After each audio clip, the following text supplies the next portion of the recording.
Hello, Erin here. I am going to use this gorgeous 6x6 paper collection to create a 12x12 scrapbook layout, a double page scrapbook layout. So this is the beautiful gallery collection from Stampin' Up. And wait, there's actually more. There's so much of this, I had to bring it in two handfuls.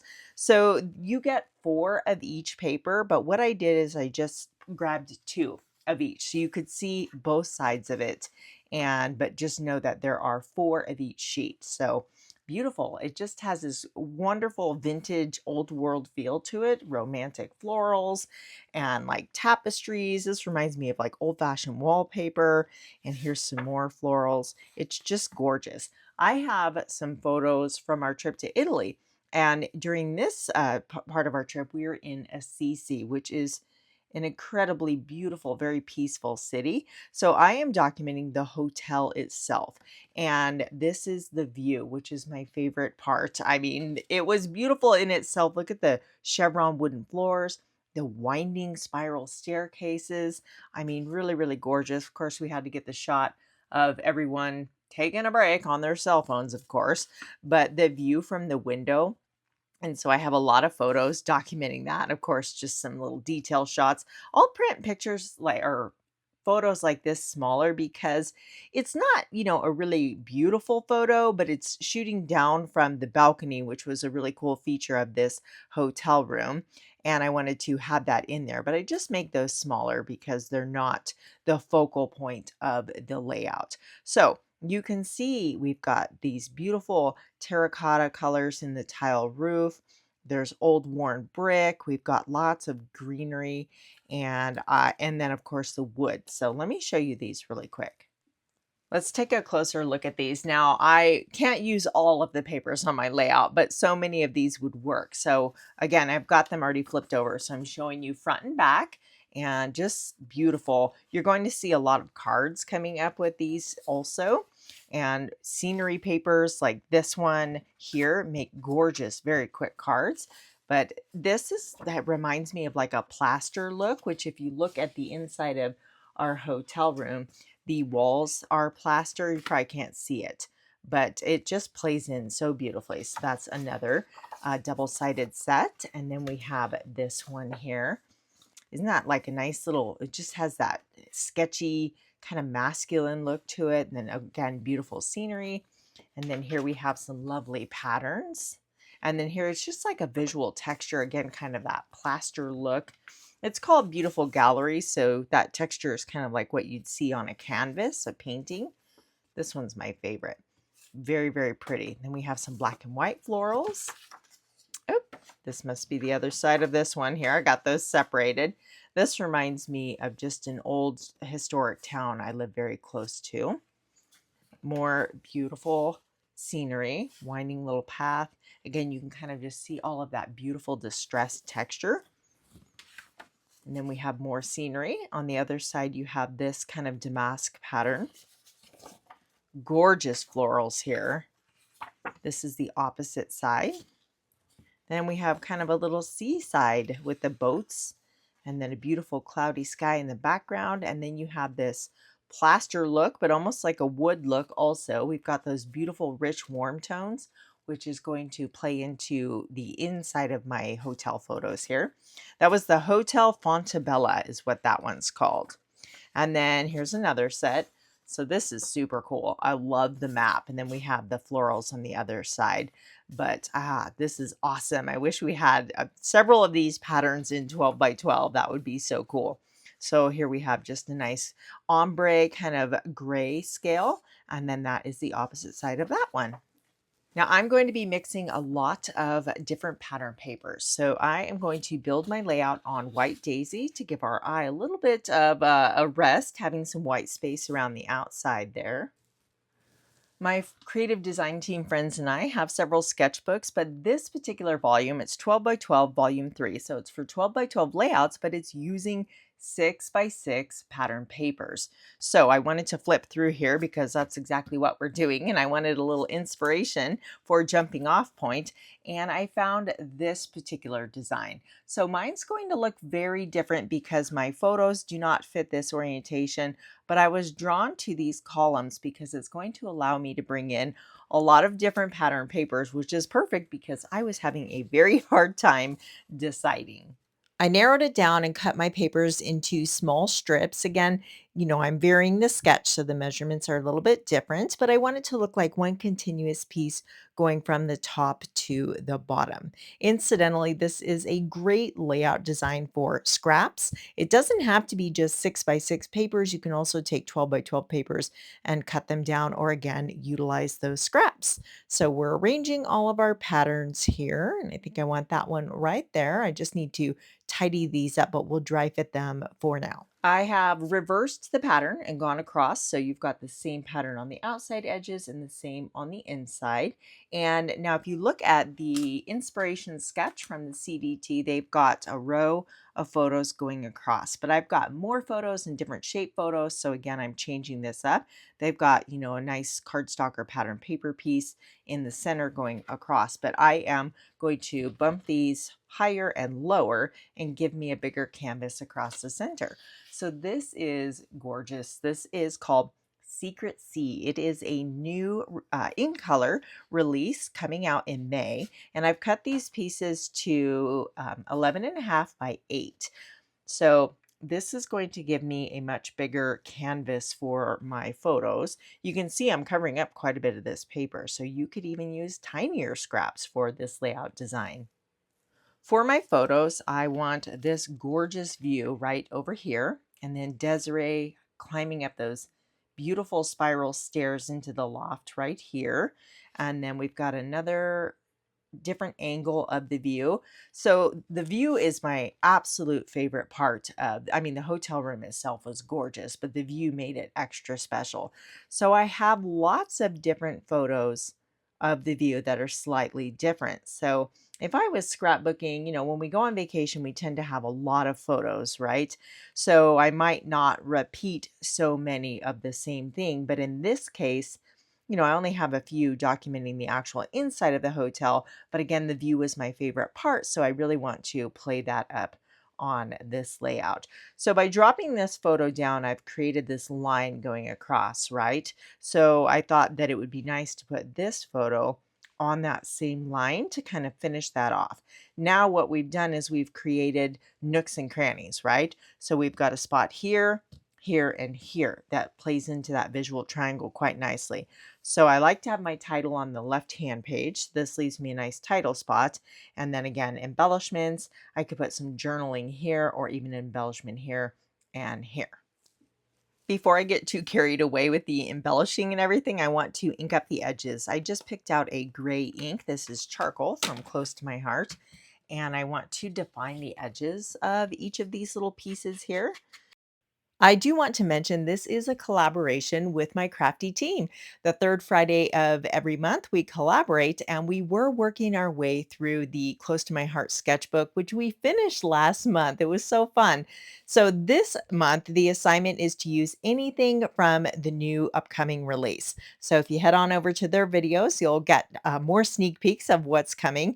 And then, beginning in May, we will be collaborating on a new sketch series. So, stay tuned for that. I always love using sketches, and it's so fun to see how others interpret them. I'll go ahead and finish this off camera. I have all of my pattern paper bits inked up and adhered down. We're ready for the embellishing process. So this is the Beautiful Motifs die set, and it's part of the Beautiful Gallery suite. So you have a set of frames here that cut out 2 different frames, and then you have these dies, and they're unique because some of them don't completely cut out from the cardstock. They just cut in and leave impressions, which if you come back for my artwork share, you'll see that how it's intended, but I'm going to cut these out. I think these are going to be a really neat little flourish to add to my layout. So you just have to go in here and kind of do a little snippy, and you can then use these as a standalone embellishment.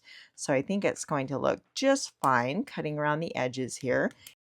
If you cut something you didn't mean to cut, it's okay. You can just die cut another and try again. Or alternatively, if you slice through something you wanted to stay together, when you adhere it to your layout, you can piece it back together like a puzzle and nobody's ever going to know it's not one piece. So just another quick little snippet here, and you have this beautiful, intricate little piece. I think we'll put this one, so maybe one there. I'll cut the other one out for this side, and then I cut a couple frames from this is the one with the ocean scene, but again, we've got this wood grain, and I thought some frames would be really nice base for, I'm thinking journaling and embellishing. So we've got two different sizes. Again, they nest, and look, this is kind of cool. If you were to do this and then maybe pop up the inner frame and have a little scene, I think that would be very beautiful on a card. I have some of those cards to show you, but I will do that for my catalog walkthrough in May. So I want them on the outside edge because we have the wood grain pieces in the center. So if we bring that same wood grain to the outside, I think it will be quite nice. So again, I have to type up my journaling because I may have too much to fit in there, but for now I'm thinking of journaling here. Now it kills me to cut into this map paper, but we have these beautiful florals on the other side, and I've got an idea. So what I'm thinking, we've got a flat edge here, but if I fussy cut around here, we can pop it into this spot perfectly, and it'll kind of be in this frame, and I think it's going to look gorgeous. So same thing, we've got this one, we might be able to replicate that on the other side, or possibly even here, just again using the photos and having them come out from underneath. So this is going to take me a minute. I'm going to go pop on one of my friend's YouTube videos while I fussy cut this out. Okay, I've got my three pieces here. So again, this one was this cluster, and then we have this one, and we even used this or snipped out this tiny little piece here.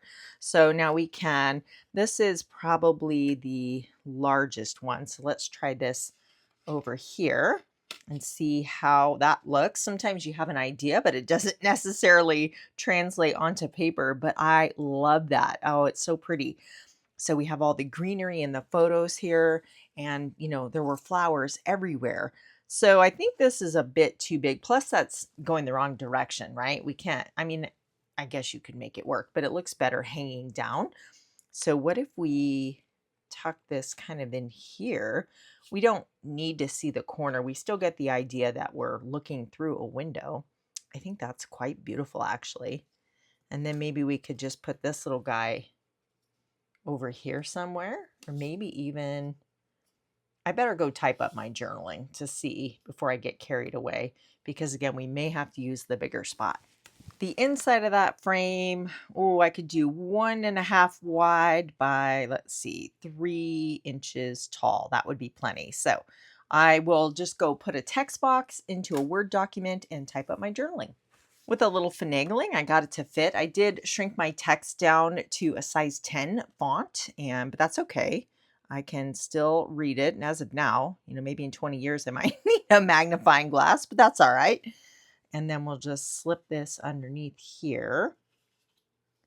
And you know what? I want more of that frame to show. Let's bump this photo. I just have these lightly tacked down for this very reason. What if we bump this over just a bit? Oops. And then we can see more of that frame, and we're not crowding the edge here. Just drop that down just a tiny bit. And then this is perfect. It goes behind the photo, but just a slight overlap of the frame to mimic what we have going on over here. I think I want to add a little bit of depth to these little flourishes. So I've got Crumb Cake, which is the same color as my cardstock. Again, we just want it to be a little bit, of color, a little shading. I'm using my blending brush because it's very soft and it won't tear up any of those delicate little pieces. I don't know what you'd call these. I just call them a flourish, but you'll see ornate details like this all over Italy in the cathedrals and just in the, buildings. It's just so beautiful and decorative. So I thought these would tie in quite nicely. So I'm repeating the process on this one right here, kind of focusing on the outer edges there just to give that a little bit of color. And let's scoot this back into frame, and we'll place this one right over here. I have an idea. I want to bring in this one here from the Elements of Text. I have crumb cake ink because I want it to be just a little light background interest. So I think that this old scripty look plays in with this paper collection beautifully. So I don't have my secret C piece adhered down, so I can just scoot that out of the way. Give that just a second, and let's see how that looks. Oh, I think that's really, really pretty. I love that detail. So I'm not sure about the other side. I am going to practice. If you're not sure, you just stamp it on some scrap cardstock and you can kind of lay it on the layout. And that way it gives you a little sampling of what that looks like without committing.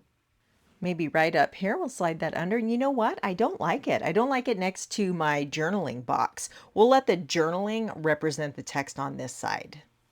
I'm trying to get in the habit of flipping through my embellishment binder. I've showed this before. These are those peel and stick photo sheets, but they are acid safe and things come off very nicely. But I knew I had a couple like vintage type sections in here. So I always just try to flip through to see if there's anything I could utilize on my projects. So some of these timepieces might be very cool. And some of these little sprigs or embellishments. So these are just random. Some of these are stamped. Some of these, like this was a sticker. I can tell because I took the sticky off the back. These were from a close to my heart set called Cosette. So maybe some of these leaves with the little newsprint might work. I only have 2 of them though. But you know what? These are so easy to make. I could take my Elements of Text stamp and the bow punch and create some of those. So let's see what those look like. I want to try this pocket watch though. I think that this is really a neat piece. And then some of these might just look nice tucked into the florals here. It's kind of cool. Maybe one down here. Again, whatever I, like whatever I add in one, I try to repeat that same type of element somewhere else. So I might want to make more of those. We could put the pocket watch maybe over here. We have some room there. You know what? I really like that. That looks pretty neat. We also have this one here. This is an old stamp set also from close to my heart. But I always feel like little clocks and things like that play up, the vintage feel really, really nicely. So I just want to try a couple different to see what I like. I think I like the white one. Let's go with the white one. I'm going to go ahead and start getting some of these bits adhered down, but I'm wondering what this might look like on an angle. Sometimes it's fun. We have all of these straight lines just to kind of offset things to add a little bit of movement. I do think I like that. We're going to go with it that way. For my title, I cut out the word Fontebella with my Cricut. I used a Cricut font called Embassy Standard Regular, and I thought the font was quite beautiful. I did cut that from two-toned Lagoon, Lost Lagoon cardstock. I also have this little flourish here, and that one does come apart in 2 pieces, but like I said, when you put it back on the layout, you just put it back together. So we'll anchor that corner there. And then there's this little postage stamp. I thought, well, why not? Let's tuck that in. We've got some open space below this one. I thought it might look nice layered right under there. That's pretty. I'm going to keep that. This is the mini alpha die, and I cut out the word hotel. I want my title to say Hotel Fontebella, but I'm not sure this font is sophisticated enough. I love mixing fonts, but let's just try it anyway. And you know what? I don't like it. It sticks out too much in that white cardstock too. So I've got a couple other ideas. I found an old alpha die and stamped it onto crumb cake cardstock. I don't like that. From that same, I keep calling it wood grain, but it's like plaster paper, I used the Alphabet a la mode die to die cut the word hotel.